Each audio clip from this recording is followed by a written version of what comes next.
OK, we're going to interrupt our regular programming to bring you some breaking news coming out of the United Kingdom. Britain's Queen Elizabeth II is currently, we hear, under medical supervision at her residence in Balmoral in Scotland. We're just getting that news. It's coming in on the wires for us. Doctors are saying they are concerned about her health. Now, we've heard in the past few minutes from the Speaker of Parliament, Lindsay Hoyle. This is what he had to say. Let's have a listen to exactly what he said. I wish to say something about the announcement which has just been made about Her Majesty. I know I speak on behalf of the entire House when I say that we send our best wishes to Her Majesty the Queen and that she and the royal family are in our thoughts and prayers at this moment. I'm going to take no more, just to, if there is anything else, we will update the House accordingly. Thank you. Ian Blackford. Thank you, Mr Speaker, and I'm sure on behalf of all colleagues that we're saddened to hear the announcement that's been made. OK, so clearly this information just coming out now. It's all new information coming out of the United Kingdom. What we know is that the Queen is under medical supervision at Balmoral after doctors became concerned for her health. This is according to a statement from Buckingham Palace. I'm just going to go over some of that statement. This is what it says. Following further evaluation this morning, the Queen's doctors are concerned for Her Majesty's health and have recommended she remain under medical supervision. This is a statement coming in from Buckingham Palace. The Queen remains comfortable and she is at Balmoral. Now, we've also starting to get reaction coming in from various parts of the country, including Liz Truss, the new Prime Minister of the UK. This is what she had to say in the last 20 minutes or so, that the whole country, this is Prime Minister Liz Truss saying that the whole country is deeply concerned by the news. She says, "My thoughts and the thoughts of people across our United Kingdom are with Her Majesty, the Queen, and her family at this time." Now, in case you're just joining us, just to clarify, the news coming in to us is that the Queen is currently under medical supervision at Balmoral, her residence in Scotland.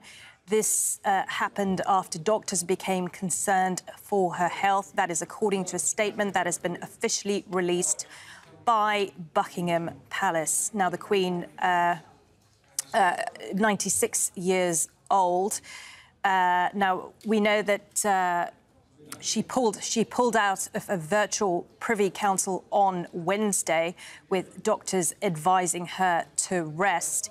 We are now hearing that Prince Charles and Camilla are travelling. They're all currently travelling to Balmoral to be with the Queen. We don't know at what point they were informed. They were staying nearby, apparently, at Burke Hall on the estate. So perhaps they are already with the Queen. So just to repeat that, Prince Charles and Camilla travelling to Balmoral. We're also getting news that Prince William is also on his way to Balmoral. This is the Queen's residence in Scotland. And this is...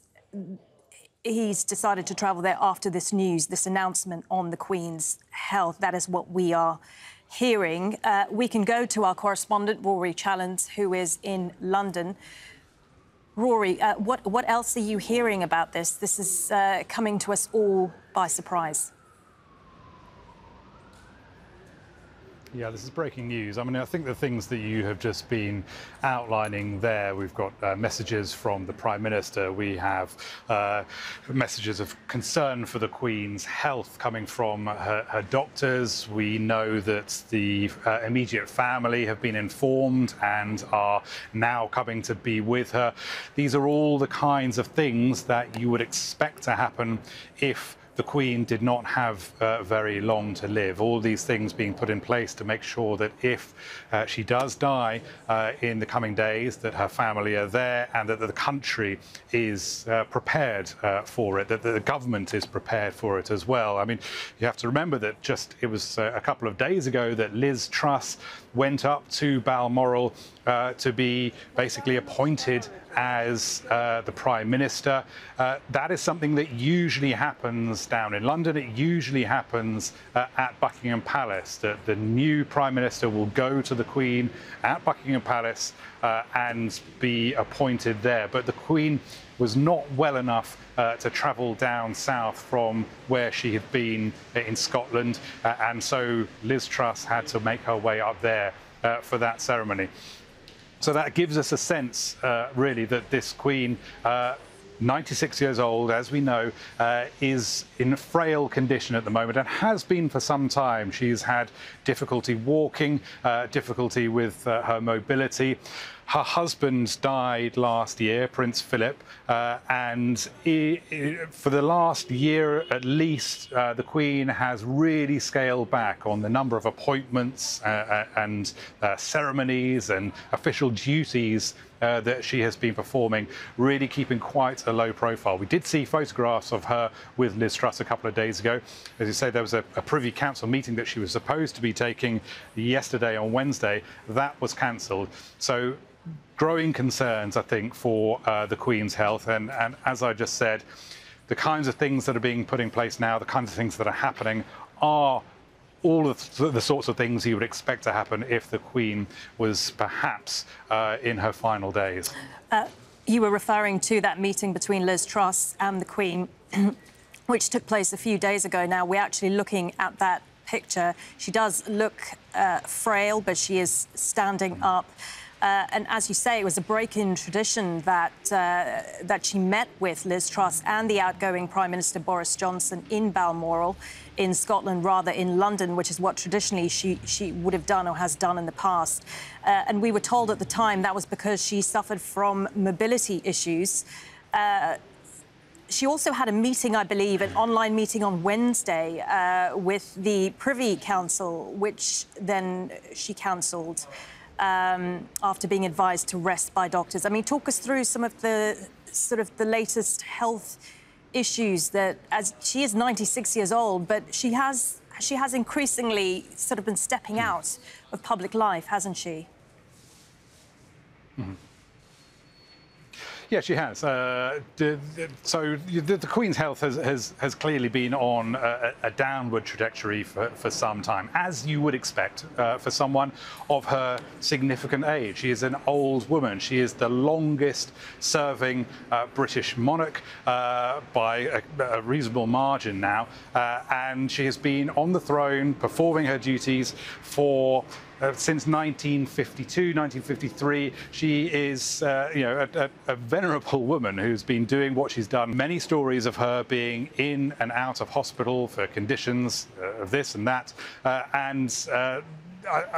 most of those she has come out of and has then bounced back into performing some duties, not all of the ones that she was performing when she was a healthier woman, a younger woman, but certainly kept up her duties. In recent months, that has really been pulled back, and the number of things that the Queen has been obliged to leave the comforts of her official residences for has been a handful at most. So you can see that this is a woman of declining abilities, of declining health, but we now get the impression that this is taking a significantly worse turn, and perhaps I think we should be prepared for another announcement to come, not necessarily imminently, but for something to happen in the next few days. And of course, then the country goes into a whole different mode of official mourning, all that kind of thing.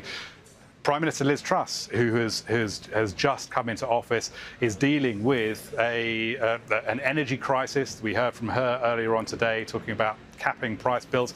She will have to, I think, switch gears very, very fast if we do get that news from Buckingham Palace. She will have to then become a Prime Minister in mourning.